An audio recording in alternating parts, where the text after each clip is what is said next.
पौत्रस्तव प्रहलाद सांप्रतम अदृश्य सर्वभूतानां गुप्तस्य रतिभीतवत। तो यह समय का फेरबदल है, क्योंकि छलने के लिए गए ना भैरोचन पुत्र बलि के यहाँ वामन रूप को बटुक रूप को लेकर के छलने के लिए गए। और शुक्राचार्य ने कहा कि अरे छलिया विष्णु है, इसके चक्कर में मत आना, नहीं तो ठग लिए जाओगे। ये भगवान के रूप में आए हैं और तुमको छल करके चले जाएंगे। लेकिन कहा गुरुदेव कुछ भी हो, ये दानवीर जो बलि है अपने कीर्ति को नहीं नष्ट होने देगा, अपने कीर्ति और पूर्वजों की यश पताका पर कलंक को नहीं लगने देगा। और अगर आप कहते हो कि ये भगवान है, तो ये बताओ कि अगर मुझको छलने के लिए साक्षात त्रिलोकीनाथ अगर बटुक वामन का रूप बना करके चले आए हैं, तो ये तो मेरा परम सौभाग्य है। जग के ढाबरे करते हैं, जग हिबरे करता है कि इंद्रासन पाई जाई, 99 जग कई जाए सभी जग करते ही। इंद्रासन की कामना है, और जो साक्षात त्रिलोकीनाथ ही मेरे पास चले आए और कह रहे हो कि ये यज्ञ खंडित कर देंगे, तो हम तो मानते हैं कि आए चाहे खंडित हो जाएंगे, तब वो हम पूरी मान ले होगा। इस प्रकार से जो है उनको चल लिया है।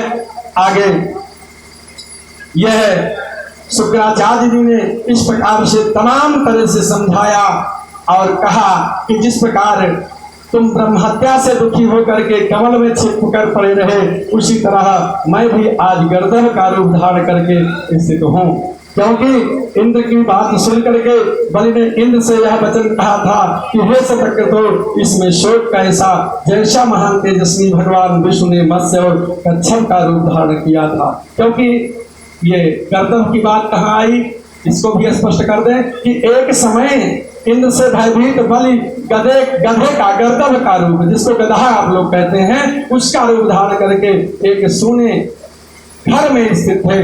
तभी वहां पहुंच करके इंद्र उन बलि से बार बार पूछने लगे कि हे दैत्य श्रेष्ठ, आपने गर्दभ का रूप क्यों धारण किया? आप तो समस्त लोगों का भोग करने वाले और दैत्यों के शासक हैं। हे राक्षस श्रेष्ठ, गर्दभ का रूप धारण करने में आपको लज्जा नहीं आई?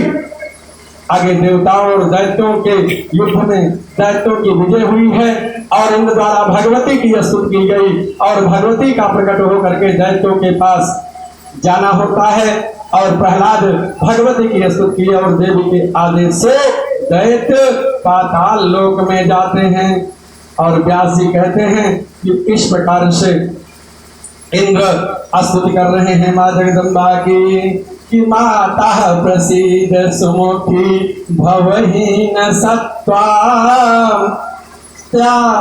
अस्त्रायस्वनो जननी दैत्य पराजितानि जितान वै त्वं देविनः शरणदा भुवने प्रमाणा शक्तासि दुःख शमने खिल वीर युक्त। हे देवी, एकमात्र आप ही हमें शरण प्रदान करने वाली हैं और दैत्यों से पराजित हम निर्बलों की रक्षा करें।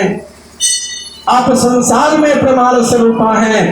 हे समस्त पराक्रमों से युक्त भगवती, हम लोगों का दुख दूर करने में आप पूर्ण समर्थ हैं और जो भी आपका ध्यान करते हैं वह परम सुखी हो जाते हैं।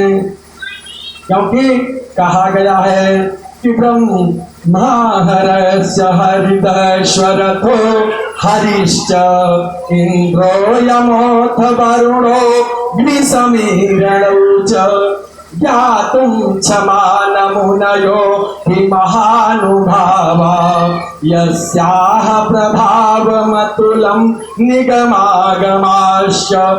ब्रह्मा, विष्णु, महेश, सूर्य, इंद्र, यम, वरुण, अग्नि, निगम, आगम और महान तपस्वी मुनिगण भी आपकी अनुपम महिमा को जानने में समर्थ नहीं हैं। व्यास जी कहते हैं कि इंद्र के इस प्रकार स्तुति करने पर भगवती विश्वेश्वरी प्रकट हो गई और उसी समय वह सिंह पर बैठी हुई 4 भुजाओं वाली थी। तो देवम नारायणं चात्र संप्राप्ता चंडिका किल महिषांत करी नूनम चंड मुंड विनाशिने